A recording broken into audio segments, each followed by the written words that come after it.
Great. So welcome everybody to the final session of the Animal Law Symposium for 2026. My name is Chris Green. I'm the Executive Director of the Animal Legal Defense Fund, who's hosting this event. I have a few housekeeping comments before we get started. All sessions featured closed caption subtitles. To enable this feature, just click the upward arrow near the CC button at the bottom of your Zoom screen and select Show Subtitles. And please enter any questions you might have for the panelists into the Q&A box that you'll see at the bottom of your screen. We'll get to as many of those questions as we can.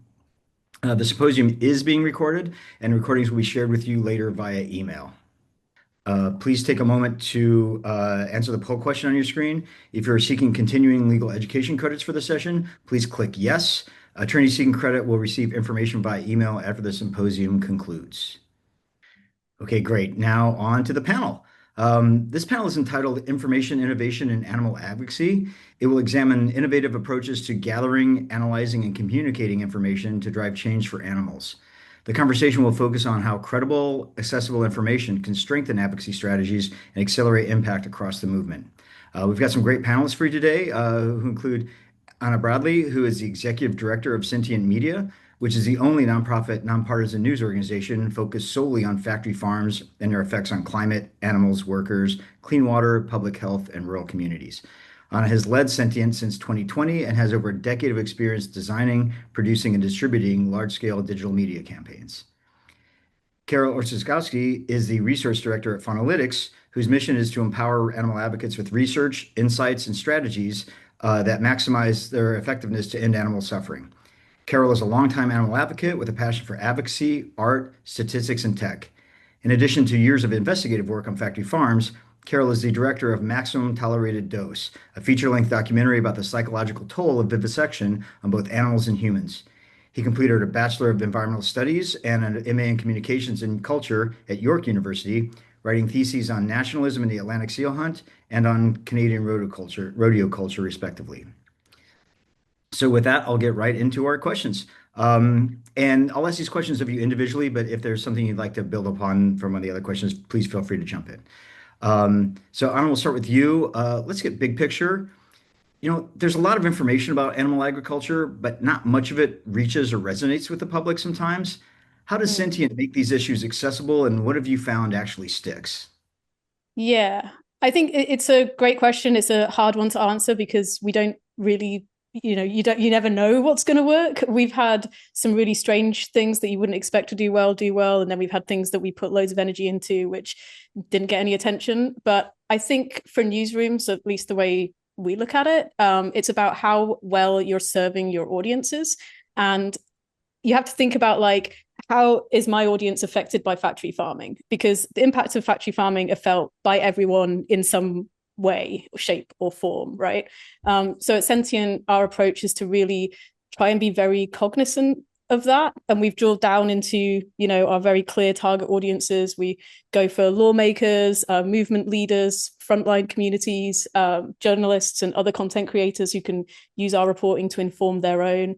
And we really try to reach those audiences through partnerships with other newsrooms, through republication, through co-reporting. So you might see our stories appearing like on Inside Climate News or in The Guardian, and places like that. But we also try to create like really bite-sized friendly versions of our stories that can reach people in a medium that they prefer. So of course, videos.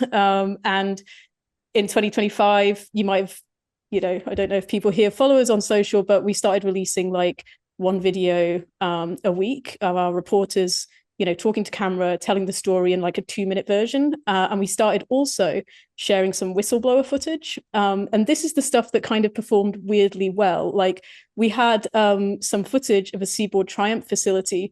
It's basically like a manhole cover with like, animal waste and stuff going down through this sewer. It's really gross. And that got like 1 million views on TikTok really quickly. Wow. And yeah, it was like, and we were all as a newsroom, like just staring at this footage, just like, why is this appealing to people? And we've analyzed, we spent way too long looking at that clip, and we've analyzed like all of the comments, and we're seeing it is hitting local residents, it's hitting people who were affected by this, people who actually worked at the facility or who had relatives at the facility.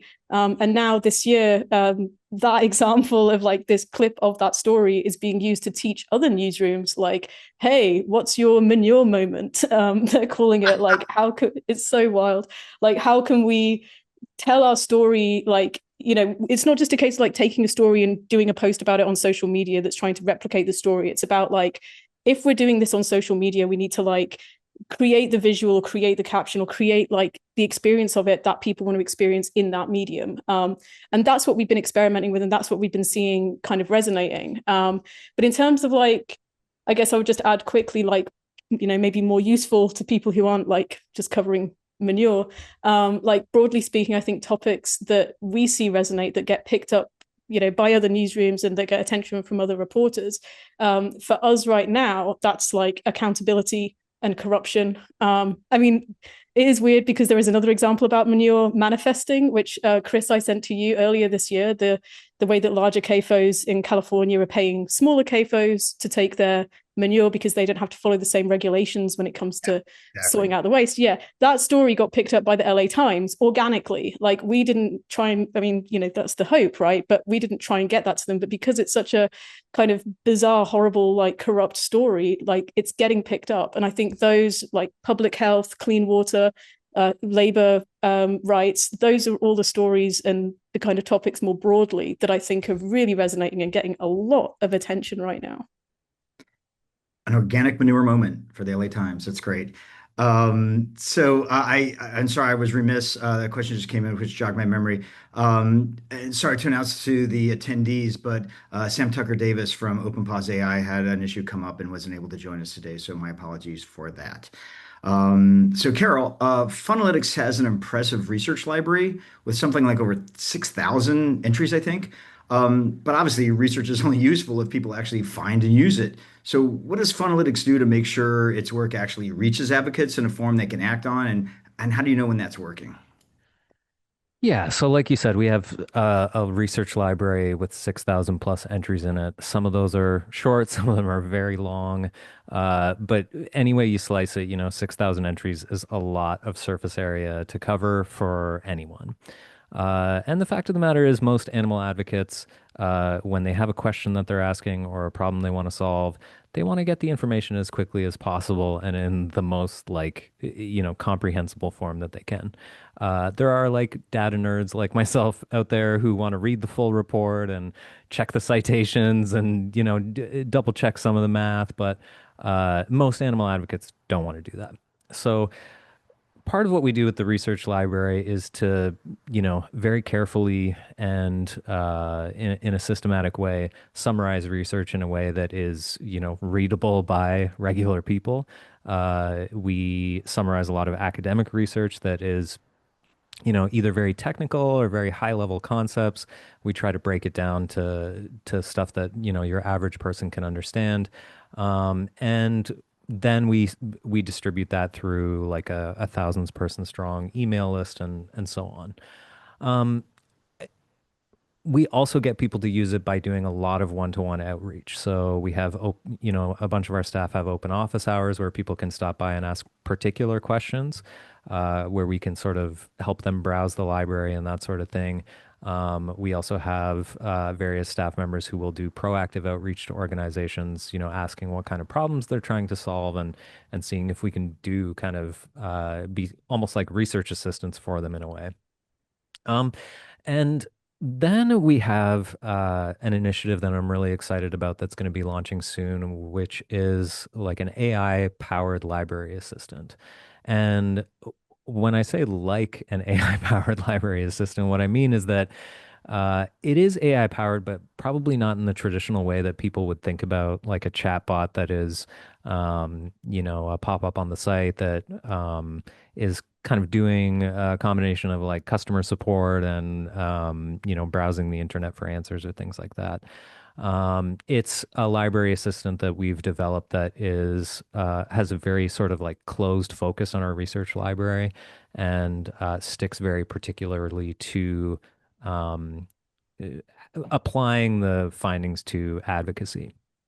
Uh, I'm sure we'll talk about that more in a little bit. But on knowing when it's working, honestly, that part is hard to measure precisely. It's something that we've struggled to measure for almost the entire time that we've been in existence because, you can publish pages to a website all day long and you can look at Google Analytics and even looking at Google Analytics is nice. You can see hundreds of thousands of page views, but you have no idea who those page views are coming from. You might know what part of the world they're coming from, but you don't know if someone read something that was particularly useful to them or what. It's just a raw number. Um, so we do track library usage and downloads and things like that. But one of the big things that we do is run a community survey every year. It's actually running now. I will dig up a link and throw it in the chat. But basically, through our community survey, we ask a series of much more specific questions of our audience to try and gauge how they're using our resources, what we can do better, what we're doing well. But also a really clear signal to us is the more like quantitative stuff. Advocates like coming up and telling us that they have used our work in a particular way. That sort of stuff is like more valuable than gold to us. And I wish that more people would just take a few minutes when they've used one of our resources to drop us a line and tell us. There is a big gap between like research exists and research gets used, and that's one that we're always trying to find the pipeline to. I will say, building off of what Anna said as well, sometimes it's so surprising to us what stuff that we publish gets read a lot. Like one of our perennially most viewed articles is an article about such a niche topic, the environmental impact of animal research. And not like wild animal research, but like the environmental impact of laboratory animal research. Up until I summarized that study, I had never thought about that issue before, and apparently thousands of other people haven't either because it gets viewed so often. Weird mix of, I guess, SEO, public interest, and that sort of thing that leads people there. Wow. And I've seen you and others at Funalytics, Brooke, often have booths at some of the major conferences such as AVA and Reducitarian, and it's great to see the interaction of people who may just getting out into the wild and interacting with people directly who, is kind of jogs them to engage with you that way rather than just having something somewhere that you have to navigate to. Yeah, totally. And back in 2018 when we first started having more of a presence at conferences, uh, you know, we would go to conferences and maybe, you know, a quarter or a fifth of the people there would know who we were. And now when we go to conferences, everyone knows who we are, but we still want to kind of kick them in the butt a little bit to eat our stuff more. Excellent. Anna, for advocates and legal practitioners in a room, what does it look like to engage productively with journalism? And where have you seen reporting actually shift public opinion, policy, or legal strategies even? Yeah, it's a really good question. I think like of two parts. I think like it is challenging um if you're working on a case and you think it's like the greatest case in the world and that obviously, media should cover it. It can be really challenging when it doesn't get picked up. So I understand the struggle there. I think there are so many examples of how media shapes public opinion and shapes policy, and I know, Chris, that you believe strongly in that as well. You can look back at like even the surgeon general's warning on tobacco, how the role that media played in that, or in the Me Too movement, or criminal cases with people becoming getting acquitted or released as a result of continuous coverage over issues. One kind of smaller example of that we've had recently, I think, is worth sharing. It's smaller than the ones that I've just raised, but over the last few months we've been doing a lot of coverage in Iowa. We've uncovered really lax regulations, lack of enforcement, lack of transparency around factory farm management. And we co-reported this story with Inside Climate News, where we revealed, again, this is manure related, I'm afraid, but we revealed that Iowa produces 110 billion pounds of manure every single year, yet no one is tracking where that goes. And we have that number. I mean, the number is probably actually higher, but that's the number that we could, that's the official number that we were able to report. And this article, as I said, in collaboration with Inside Climate News, that was shared really widely. It was picked up by local newsrooms in Iowa. It was shared in the Hagstrom Report on the Hill, and like local influential papers like Iowa Capital Dispatch started telling stories based off of this. In the same moment, the public in Iowa were polled about their, because obviously we've got the June primaries coming up. They were polled about what is the most important issue to you, like what's going to affect how you vote.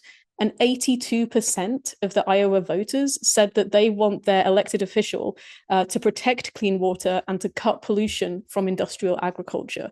As a side note, this is the state with the fastest rising rates of cancer, while in the rest of the country, we're seeing a decline in cancer rates. In Iowa, it's going up. And so all of that is to say, just last week, we heard that following our reporting, following these like subsequent moments, one of the candidates, candidate Rob Sands, he actually announced that he's going to write into his policies that if he is elected, he will create transparency around factory farms, manure plans, and where the manure goes. So you can see, kind of paint this picture, you can draw this line of like, okay, we're exposing this story, we've got this statistic that's irrefutable, we're demonstrating how there's this lack of, accountability, lack of regulation, lack of insight into what's actually happening and where this manure is going and the repercussions of that. And then this candidate actually writing into his policies that he is going to make it transparent if he is elected. So I think that is overall, that's kind of where we can see productive relationships and impact of nonpartisan journalism.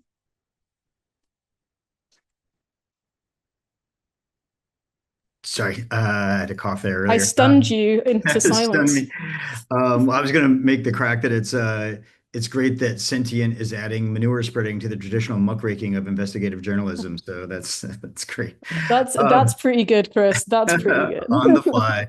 Um, so, Carol, getting a bit more granular, Funnelix recently rolled out an investigations index to a small number of advocacy organizations, basically creating a searchable database of undercover animal industry investigations. What gap does that fill, and what does that data tell us about how investigations have been used as an advocacy and legal tool, and how effective they might be? Yeah, so this has been my baby for the last couple of years, not just like conceptualizing it, but starting to put the sort of technical framework in place to actually run it. Um, I used to be an undercover investigator, and I think for a lot of animal advocates, we all kind of have an inkling that investigations are important and valuable to advocacy work. But the funniest thing started happening to me when I started going to a lot more sort of like EA leaning conferences, was that I would get questions. I would get these kind of hot takes from people where they would say, "Well, we don't really know if investigations are impactful, and we don't really know if investigations are cost effective and things like that." And of course, I had like an emotional reaction to that. Being a former investigator, I was like, well, of course they're impactful. But I decided to sort of see if I could solve that problem. And what the Investigations Index does is essentially brings together hundreds of investigations coded by a common set of data points. So every entry in the database has information about the species, the facility type, the country, the region, but most importantly, the specific outcomes of the investigations. So we started with the full investigation history of Mercy for Animals, both in the US and internationally. We added to that the full investigation history of Synergia Animal, and we're currently working on cleaning data from We Animals, Animal Equality, Tracks Investigations, and a few other organizations. By the end of it, I think the investigations index in total will probably have a couple thousand entries. And so the gap it fills is pretty straightforward, right? Like we don't have a centralized place where we can find all of this stuff. It's kind of scattershot across the movement. Some organizations like Animal Equality have really comprehensive investigation history on their websites. Some organizations like Mercy for Animals, you have to kind of dig around in the website to find it. And then other organizations simply don't have that stuff available publicly at all. Mm. So it fills a gap, like as a historical record. But the thing that we are adding to it, in addition to all of the like filtering options and so on, is actual analysis of the database, like what we have found through looking at this.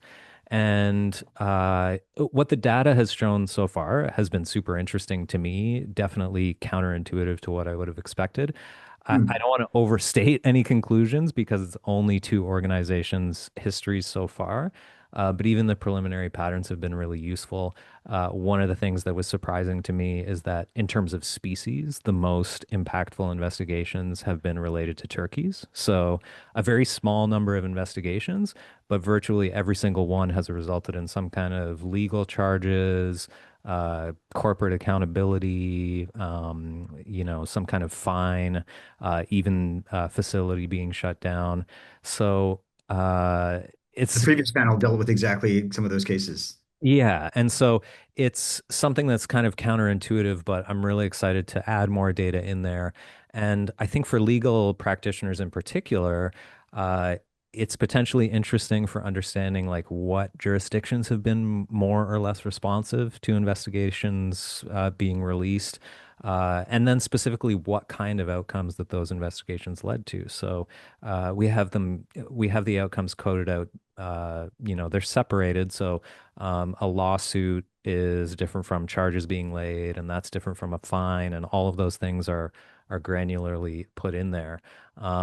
If anyone who is attending today is part of an organization or has, any involvement with undercover investigations, please reach out because we are going to be looking for lots of data before the public launch. And then after that, we've created a pipeline to make submitting further investigations easier. So this isn't just something that we're going to sort of publish once and then leave alone. It's something that we're going to continually update. That's great. I know this was touched on a little bit earlier, but how or if uh, is sentient media using artificial intelligence in its newsroom at all? Yeah. So firstly, well, I wanted to acknowledge something that Carol said as well about undercover investigations, because that's another area that actually like recently we've started to see there is appetite for in terms of like other newsrooms picking it up when we cover it. We've covered a couple of undercover investigations, which have actually gained a lot of traction. So I think when I first started at Sentient like 6 years ago, it was kind of on like a downward turn, but I think that we might be starting to see it being a little bit more appealing in the media landscape right now. But yeah, yes. So I'm not an AI expert, and personally, I'm suspicious of people who say they are because it is a constantly changing landscape, really. But as far as we're working with AI in the newsroom, firstly, we're open to large language models. So our content that's on our website, there's no paywalls, there's no restrictions. Like it can be used to inform the little snippets that you're seeing on Google now. Our site, because we have citations, in very credible places like the New York Times and LA Times and Guardian, and lots of like our website is viewed as a credible site. So we're hoping that actually that means that our content is more likely to inform questions around factory farming, which in my opinion is great. The only bad thing, well, I mean, there's a whole kind of spectrum of bad things, but one of the kind of challenging things is that we can't track or see how our content is being used at this point. So you don't know like what's been taken, how it's been said, if any kind of nuance is removed. But as it is right now, we're open and we can see, if somebody actually does click through to our site using, Chat GPT or whatever, we can see that they've come via that channel, and we can see that there is an increase year over year when we look at those analytics. But perhaps more excitingly, the last year we've been working with a geospatial engineer, and he's been helping us to build GIS maps, Huh. specifically in Iowa, and this will be launched in the next month, we're hoping.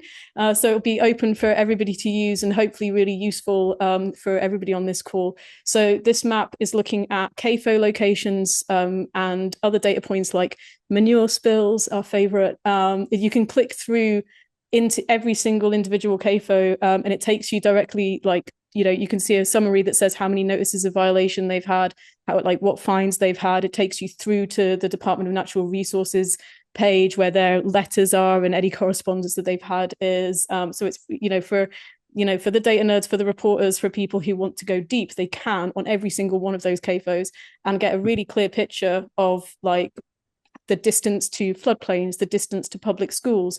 We've also got a Wow. layer of demographics around, income. And we've also done a 1,000 person survey with the Iowa residents looking at sentiment and understanding of the impact of factory farming in the state.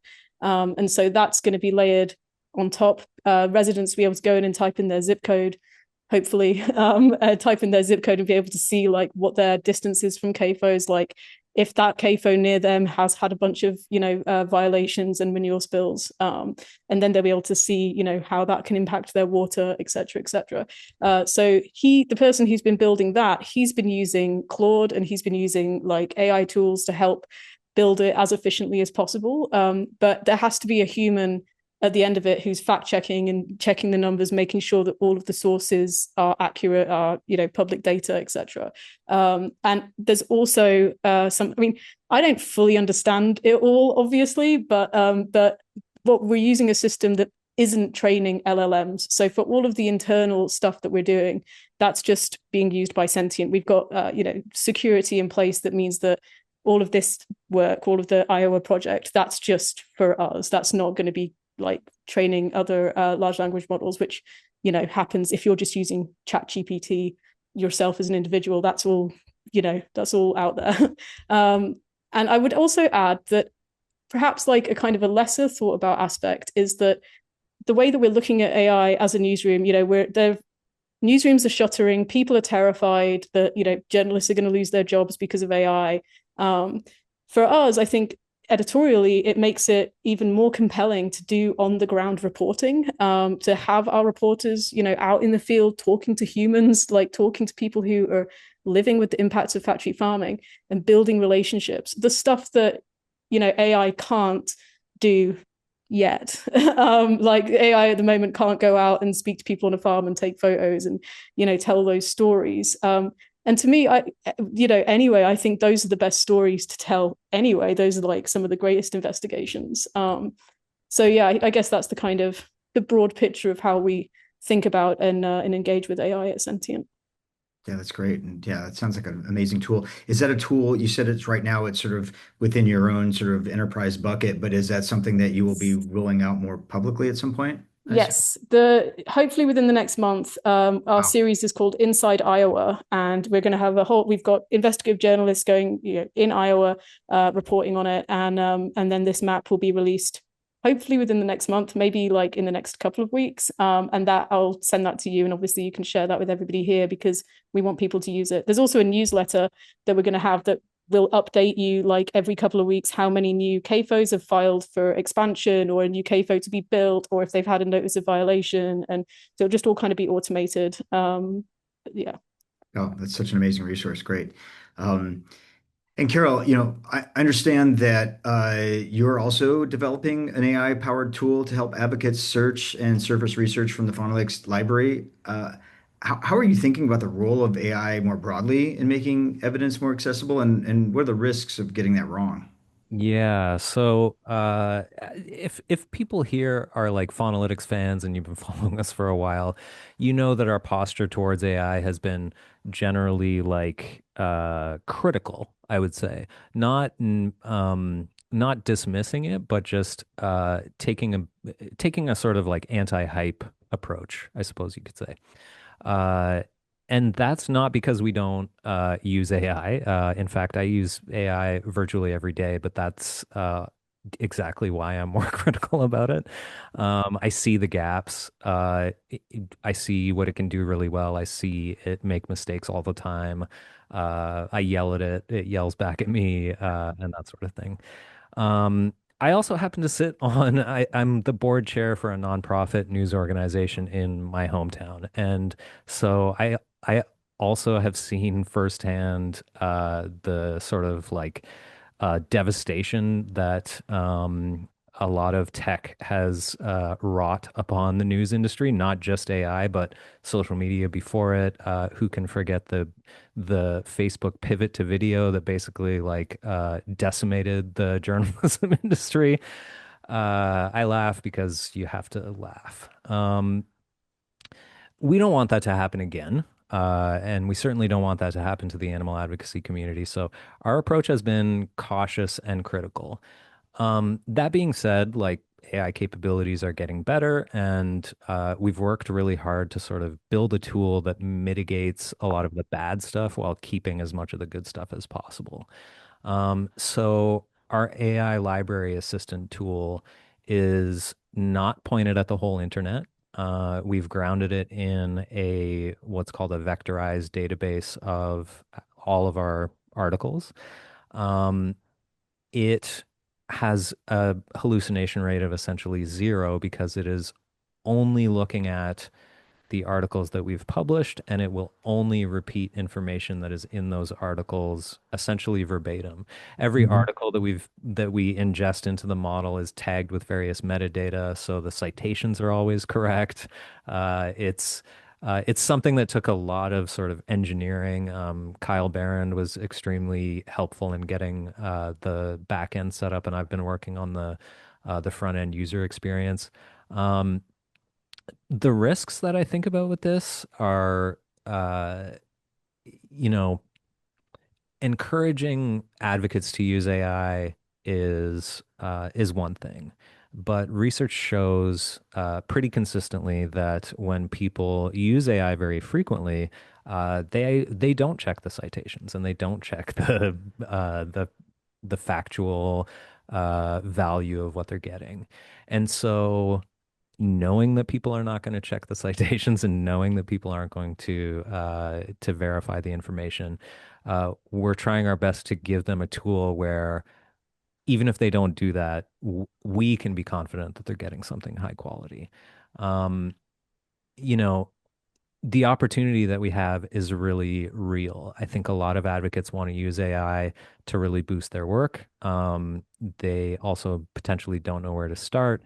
They are just typing things into a chatbot and hoping for the best. And so we're trying to lead by example here and say, we've taken literally a year to build something really thoughtful before releasing it. Mhm.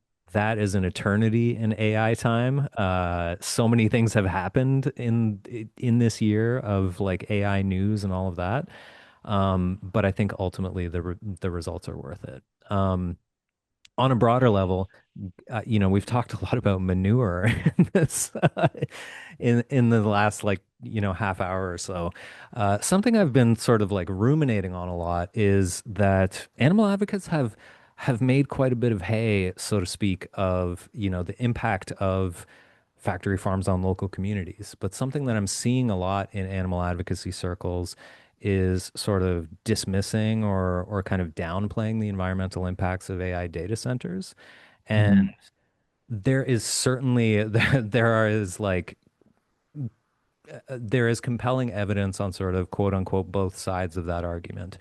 On the sort of individual usage level, the environmental impact is very low. But when you talk about billions of active users every month, even a low impact per person results in, really high impact. There's a middle impact in there, which is the impact on local communities. And uh, the pushback against AI data centers is extremely strong. People do not want these in their communities. Uh, and most of the AI data centers that we've been hearing about have actually not been built yet. They're going to be built in the next few years. And that's what people are arguing about. You have people showing up at their city councils. You have people who are in communities that already have data centers in them saying, these are the effects that it's had on my community, and so on and so on.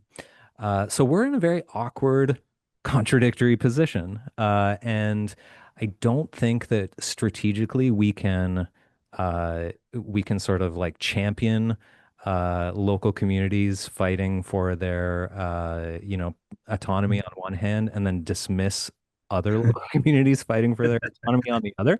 So it's a tough one. But what I hope for is to see animal advocates just be a bit more honest about the environmental impact and say, yes, this has an environmental impact, just like flying to conferences does, just like driving your car to a protest does.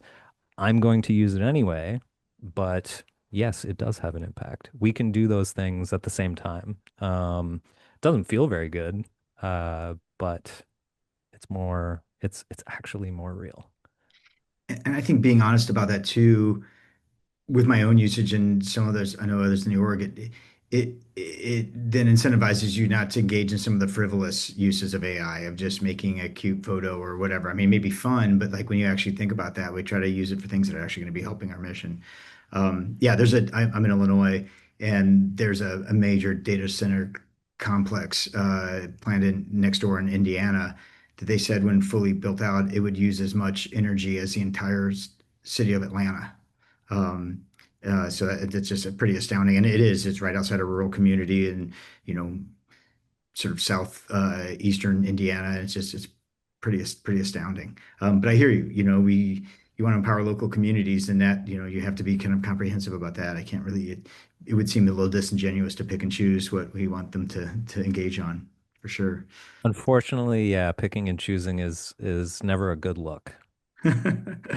Um, so more broadly, Anna, what tips would you give to animal advocacy organizations to try and attract more media attention to their work more broadly? Right. Yeah. It's hard to move away from the AI conversation now, but yeah, I think if we're talking about, you want to pitch, or you want to pitch your idea, you want coverage, you want reach, you want to build these relationships, etc. I think personally, I believe it's a two-way street. I think that reporters shouldn't overlook animal advocates as sources, and it's something that I've seen a lot, where a reporter will be presented with, the option to speak to like an animal advocate source, and they will just go for PETA. Somebody from PETA, that'll do, that'll tick that box. And it's something we've been very mindful of. I always like facilitate introductions. If I hear of a newsroom covering, a particular story that I'm like, oh, this person would be great to speak to. I'm always facilitating introductions. And we have a thing called the Food and Farming Journalism Network, which is home to about 340 journalists now. Some are freelancers, but some are staff writers of some big publications. And the manager of that is also in an animal advocate community called Hive on Slack. And she's got a dedicated channel in there where people can pitch her, and animal advocates can talk to her and be like, hey, there's this thing happening, blah, blah, blah. And then she can kind of filter through it and see what might be relevant for any journalists who are in our food and farming journalism network. So I believe that it is a two-way street, and the journalists need to do a better job of including the animal advocate voice. But I think for advocates, there are a couple of two quick things that might help. The first one, I would say, if you have any data or any claims that you're sharing in your press release, if you're mailing out a load of press releases to people, I would say be really careful to make sure that they are rooted in fact. So that means the number that you're citing is referenced in peer-reviewed studies. It's public data. This will save the reporter so much time, because the first thing that a reporter does when they get a press release from an advocacy affiliated organization is they're like, well, everything that's in here isn't true. And do I have time to go through and verify every single claim? No. So out it goes. So I'd say that would go a long way, like citing your sources and citing and making sure that things are like 100. That would be I would say that would be a huge potential boon. The other thing would be the relationship building. It takes time and it takes trust. And you have to trust the reporter to do their job, like they have to trust you, to do your job. And I think to that point, understanding that journalism isn't about, telling people what to think about or telling people what to do. It's about this clear distinction between like animal advocacy and journalism. And the journalist is probably going to say things that you might not necessarily like, but they're telling your story. You have to trust the journalist to do their job. And that's the impact of journalism as well, that they are this, non-partisan piece in the wheel, and they're going to be able to be more impactful if you let them do their job. But yeah, I think trust and relationship building is the other thing. Sure. And again, kind of zooming back out from the granularity, Carol, what would you say to animal advocates and organizations about how we can better incorporate data and data analysis into our work?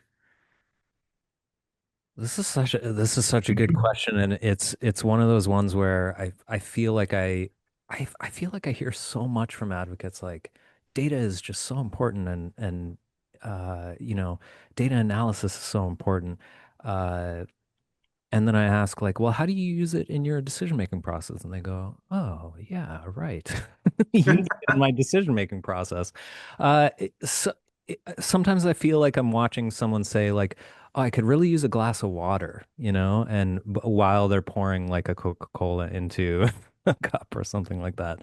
Um, I think the most, the biggest way to incorporate it is to actually make it a habit, right? Before you make decisions on your campaign, before you decide about the design of your outreach, before you,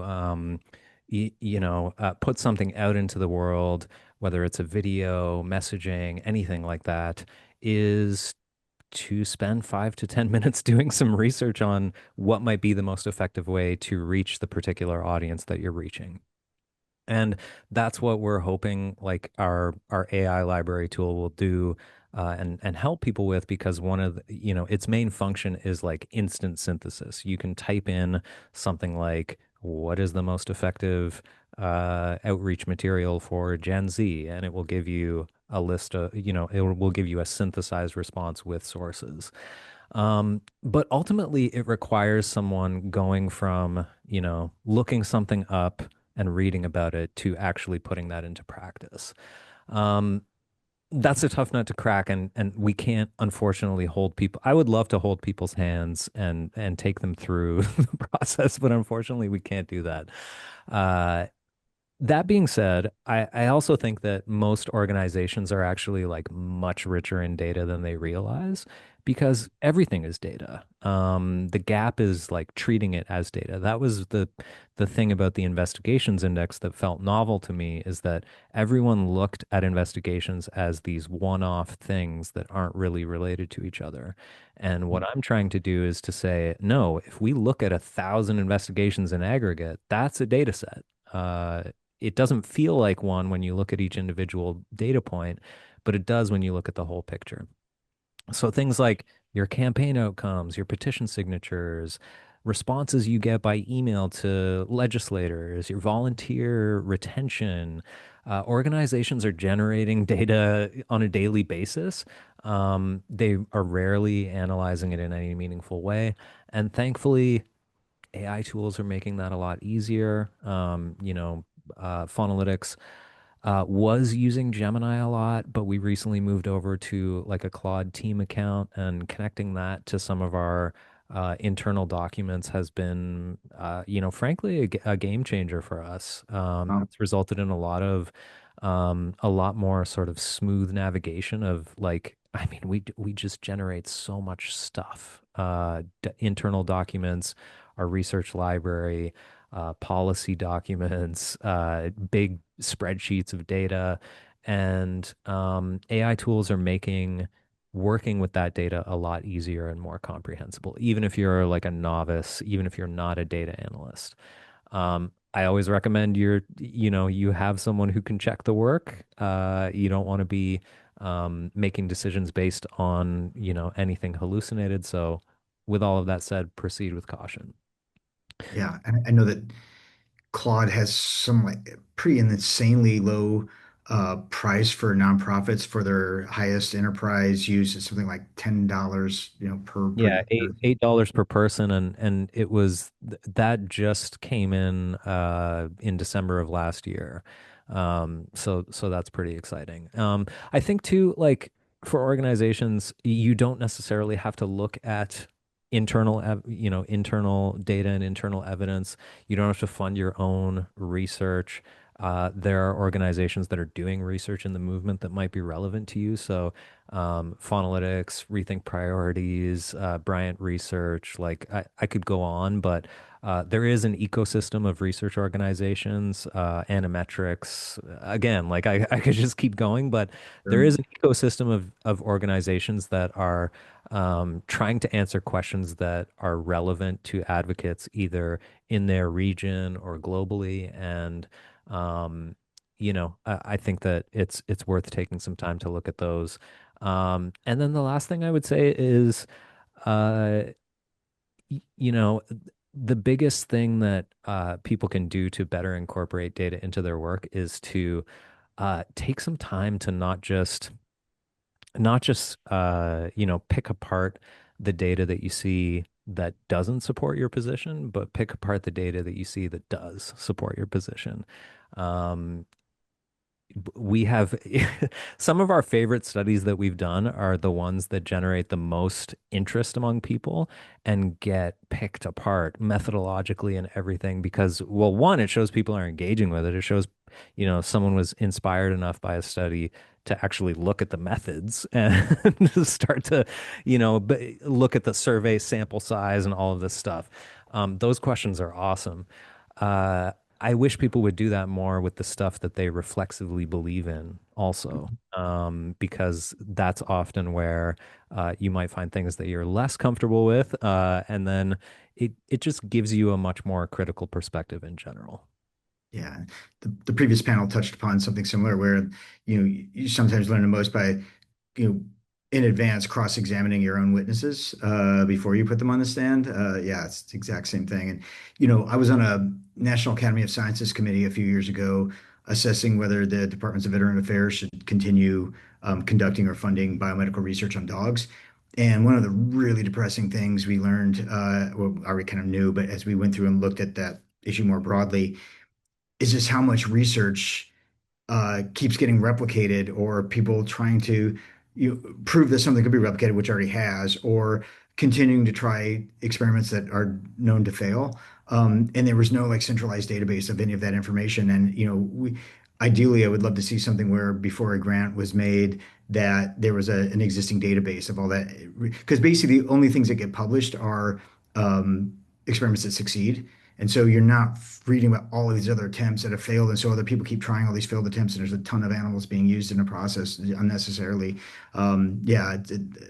Anyway, that was just one of my own chips that it'd be wonderful if there was some resource like that developed that folks were then, before they would receive government funding, were obligated to check against that database and prove that it, was going to be, that it hadn't been done already.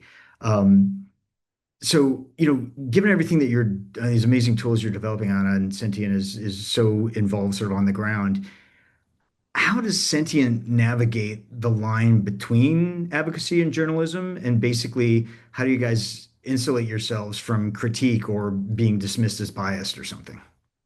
Yeah, I mean, yeah, I love this question. It's something I think a lot about, and that we discussed at the Animal Law Conference in Chicago as well last year.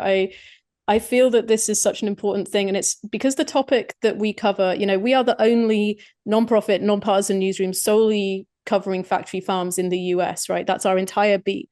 And 6 years ago when we started, like, we had the door slammed in our face by everyone because everyone just was like, oh, this is an advocacy organization. So it's not journalism. Like, there's just go away. And it's taken us 6 years. Well, it's taken us several years to get to the point where we're being taken seriously. And I like to kind of share this example, when myself and our editor-in-chief or other reporters are on calls with other newsrooms, we don't talk about our own diets. We don't talk about like, oh, are you vegan or whatever. But when we get into a conversation with other newsrooms and say we're co-reporting on a topic around food, like, honestly, like the first like 10, 15 minutes, I've been on a call where it's been like the first 20 minutes, all the other people are talking to each other from the other newsrooms, like justifying or explaining what they eat. And that could be meat, or it could be vegetarian, or it could be, this, or it could be like, oh, I have this health thing that means I have to eat meat or whatever, whatever. And, myself and our editor in chief or whoever else in the call, we just sit there in silence, just like, cool. So does this happen with newsrooms that like cover fossil fuels? Do they sit there and go, oh, how did you get to the office today? Or are you going to that conference? No, of course not, because I only use a bike or whatever. Like, it doesn't happen. Those newsrooms don't have those conversations. So just by the fact that we're called sentient media and we cover factory farming, there's this automatic assumption. So I feel that for us, and for analytics, it's like it's even more important that we are so careful when it comes to verifying and checking everything. And I think, as we've discussed already, like the power of good journalism is in its credibility, is in the fact that it's objective, is in the fact that it pursues the facts, and they're irrefutable.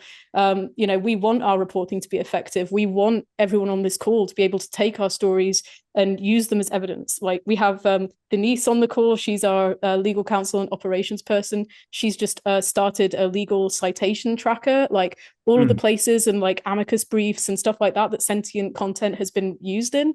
And that is like, if our reporting isn't trustworthy or isn't seen as like proper, real objective journalism, then it wouldn't work. Like a couple of weeks ago, we covered this story about worker conditions at a JBS facility in Louisville. And he was a former employee. He'd been sharing on Instagram all of these like images of like the floors all flooded with stuff. We don't need to go into the details, but like how these horrible conditions.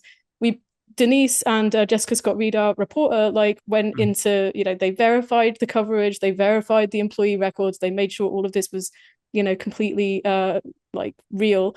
We published the story, and then Louisville Public Media picked it up. They republished it. They took Jess onto the radio, interviewed her, and they contacted us to say like, we were aware of this account, but we didn't know that it was real. And we, assumed, it could have been like an advocacy organization, or it could have been this, or it could have been that. We were like, no, it's an actual worker. Like, this is actually real. And they're thrilled because now they've got a long line of content local, to Louisville that they're going to continue to cover. So I think like these are the ways in which we're trying to kind of demonstrate that like we can support and provide capacity in newsrooms. And there are like three kind of clear steps that we take, which people might not be aware of. So the first one, like any nonprofit newsroom, like we have to be transparent. So that means we're members of the Institute for Nonprofit News, INN. We're members of the Rural News Network. All our editorial policies, our fact checking, corrections, our freelance, the way that we work with freelance journalists, so our freelance charter, all of that, the contracts, everything is published on our website, as well as any donor over $5,000. And that's all got to be there in order for us to demonstrate that we're not, beholden to any one opinion. And on that note, we have a very strong editorial firewall. So our editor-in-chief, she is not responsible for fundraising.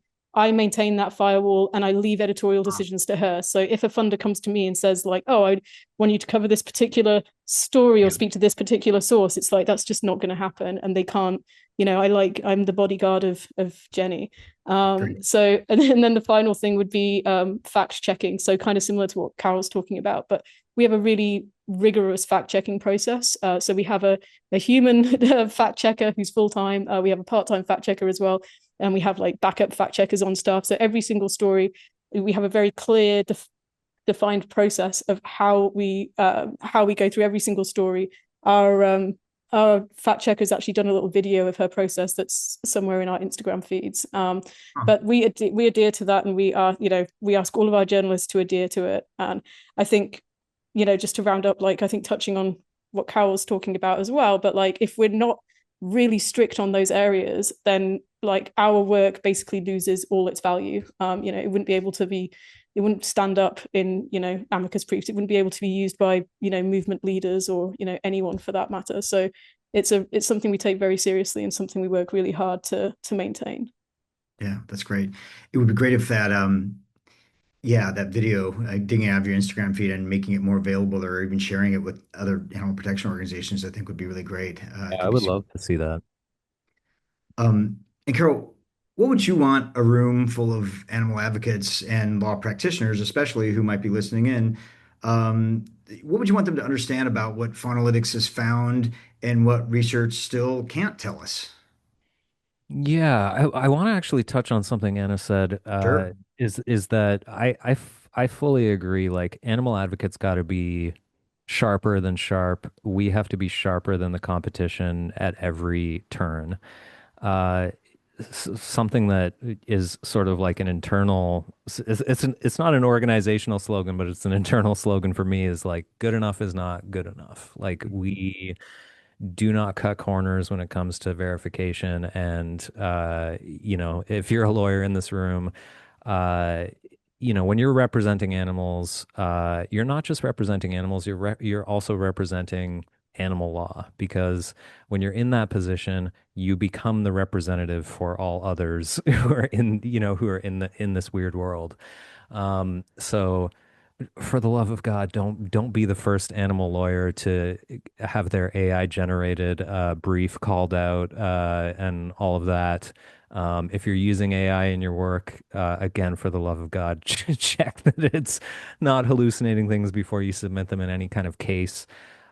Please, I beg of you. But in a sort of broader sense, one of the important things as we sort of like keep going into this AI world is that uh, one of the things that AI can't do is to continue to generate new insights and new evidence. It's a backwards facing mechanism. And it's so important to support organizations like Sentient. It's so important to support research organizations because even if you are like an AI maximalist and you think that it's absolutely vital that we lean into AI as much as possible. Where is AI getting the information? It's scraping it from the internet. It is taking it and ingesting it. And so, like Sentient, Faunalytics doesn't block AI crawlers from our site. We want our information to be ingested by AI, but that also means we need to keep producing it. Um, Absolutely. yeah, and in terms of like what research has found and what remains to be found, I would say in general, there is tons of evidence out there on things like you know, advocacy messaging, behavior change, consumer attitudes towards farmed animals. One of the things that, dovetails with a lot of sentience work is that, public opinion against factory farms is very, very low. Public support of factory farms is very low.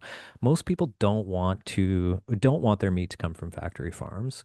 They may not be aware that the vast majority of their meat does, or there may be psychology at play there that's keeping them from sort of copping to that. But, public support is very much against factory farms. Public support is very much against animal cruelty.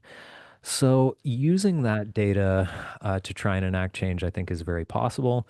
But we are, in general, a very under-resourced movement, and the number of questions that remain to be answered is like infinite, you know.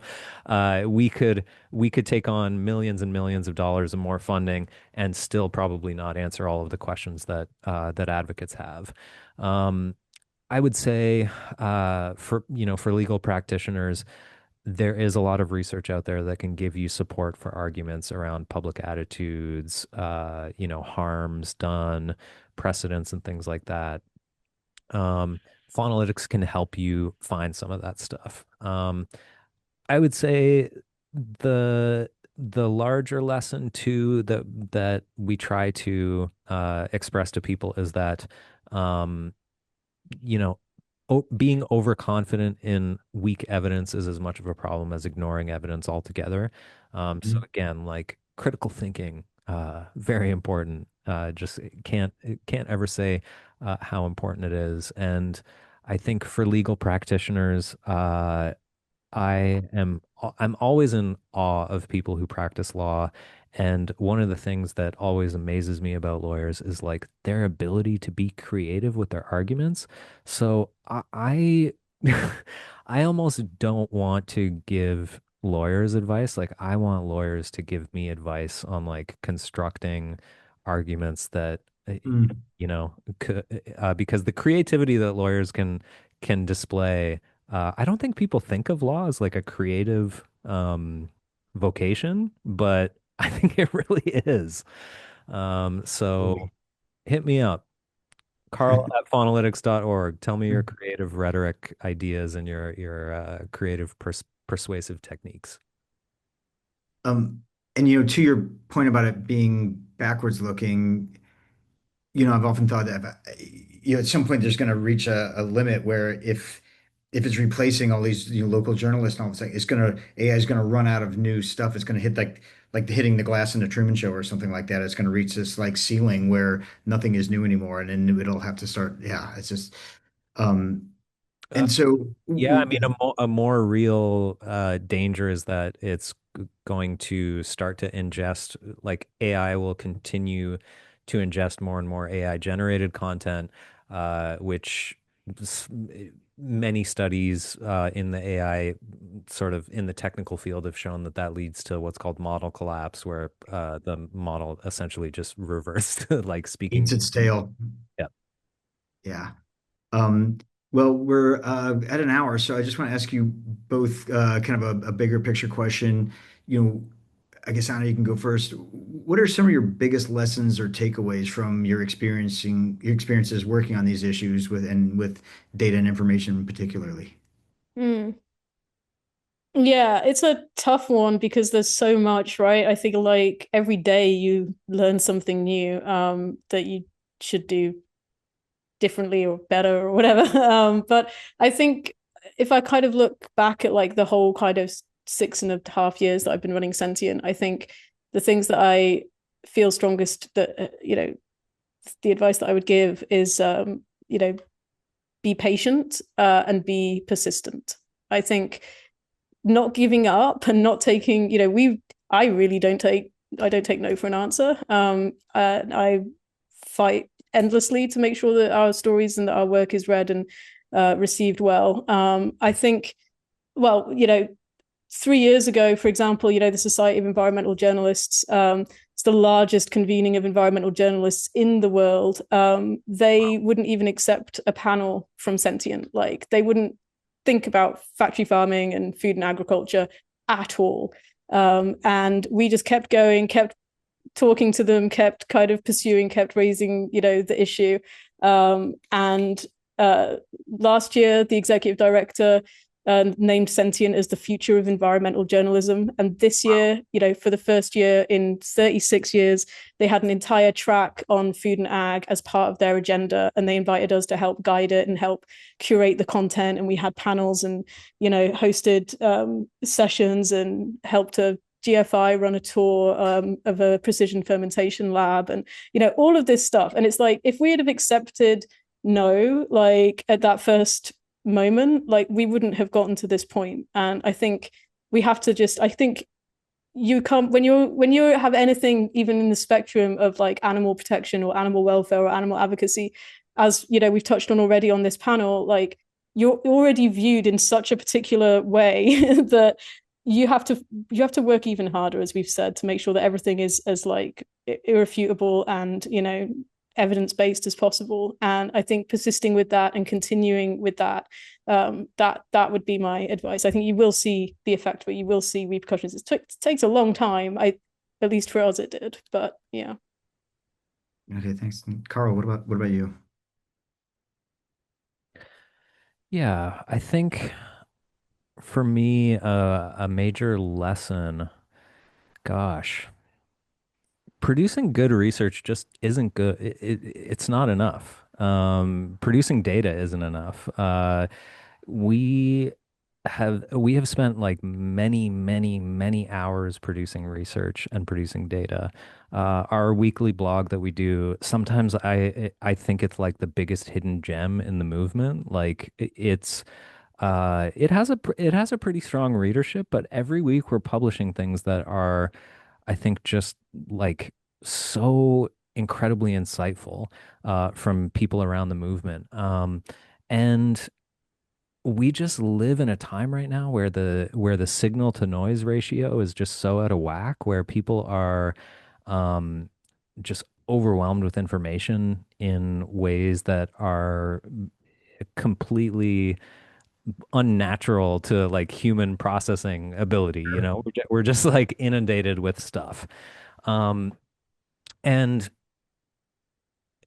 we sometimes get feedback that says, well, what if there was a way to get all of the studies into, all of the studies um, into a database? And my response to that is like, I don't actually think that that's what you want. I don't actually think that what you want is everything. I think what you want is what you need at the time that you need it. You want accessible information right at the moment when it's useful to you.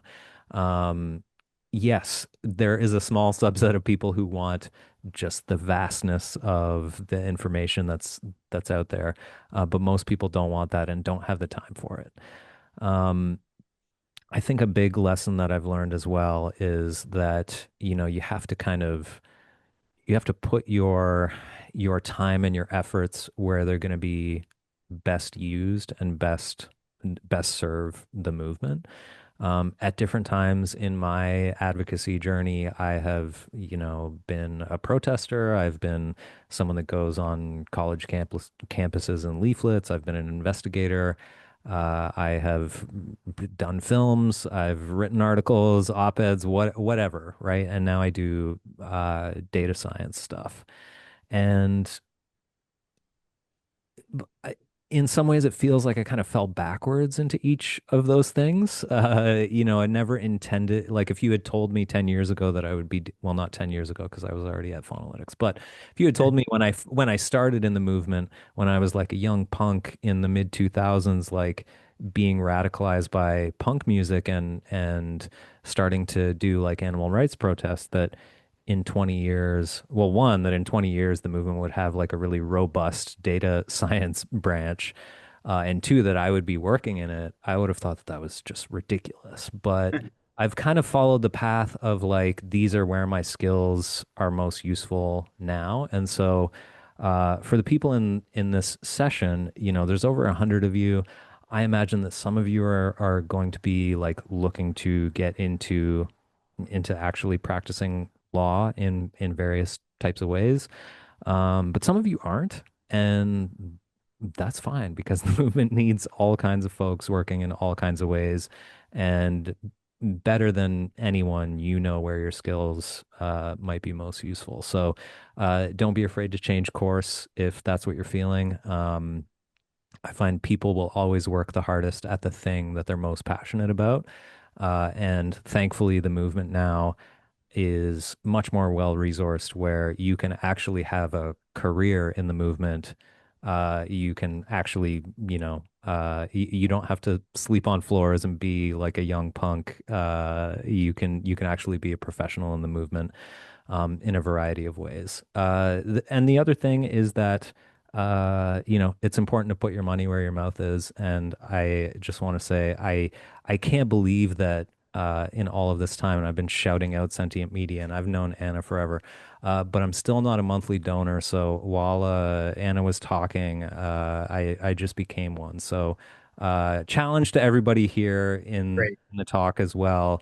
$5 a month spread across 112 participants is another $500 a month for good quality journalism that is actually like looking at issues that are relevant.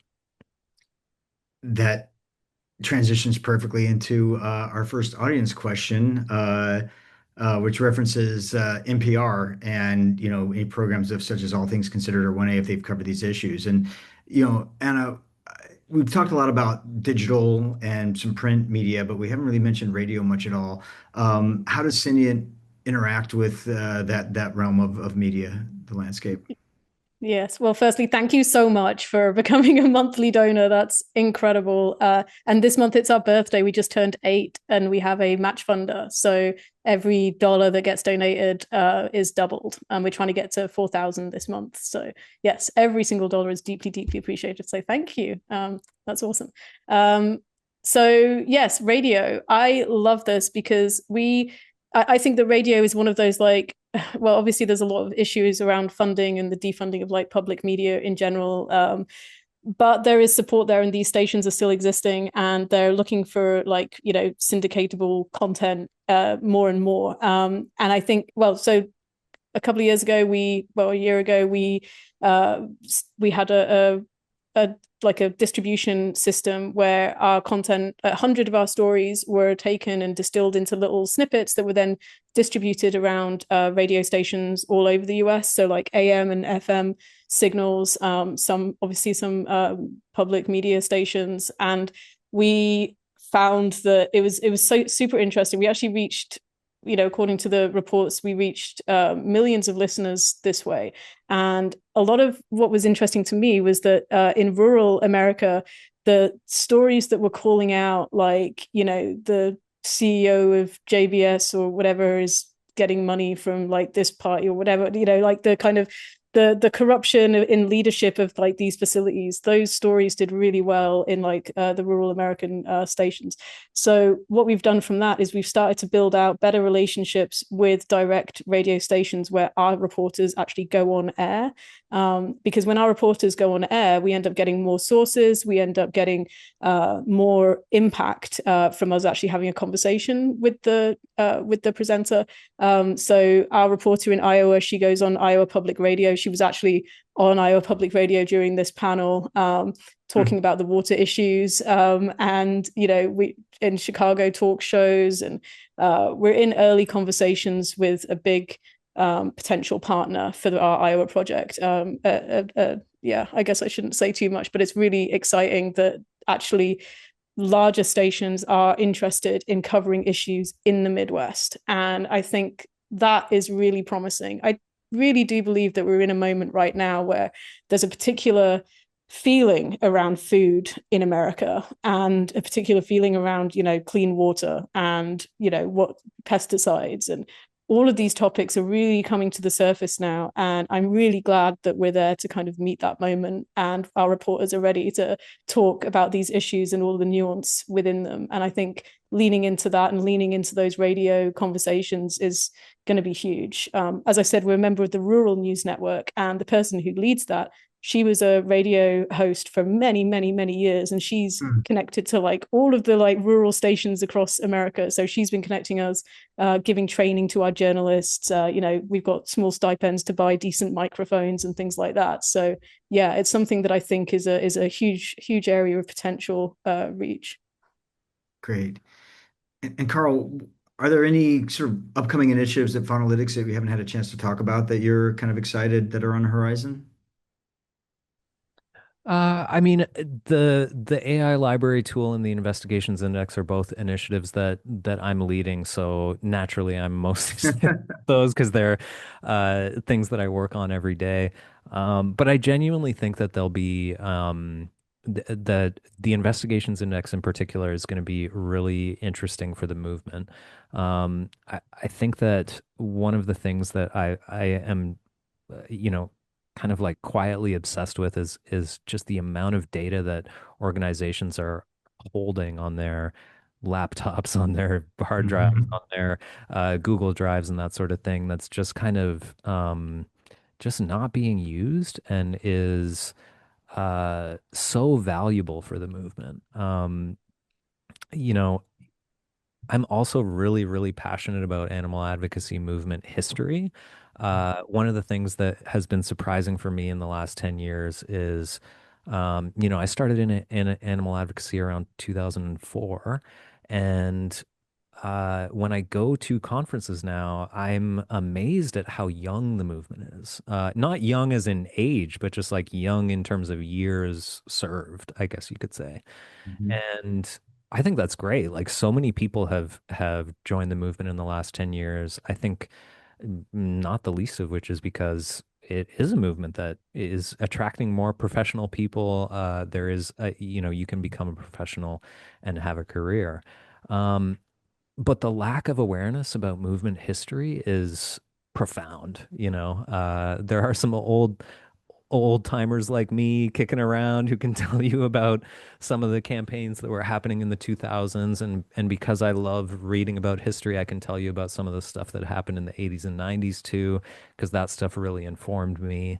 But um, I've had conversations with people that have never heard of Shaq or have never heard of, or barely know what the ALF is, for example, or that sort of thing, where these are things that have like fallen out of favor in the movement or are less prominent, but are such an important part of the history of the movement. And so something that we're trying to conceptualize at Phonalytics is a way of presenting movement history in a way that would align with our movement of like, how do we present movement history in a way that is like data driven and focused on advocacy strategy.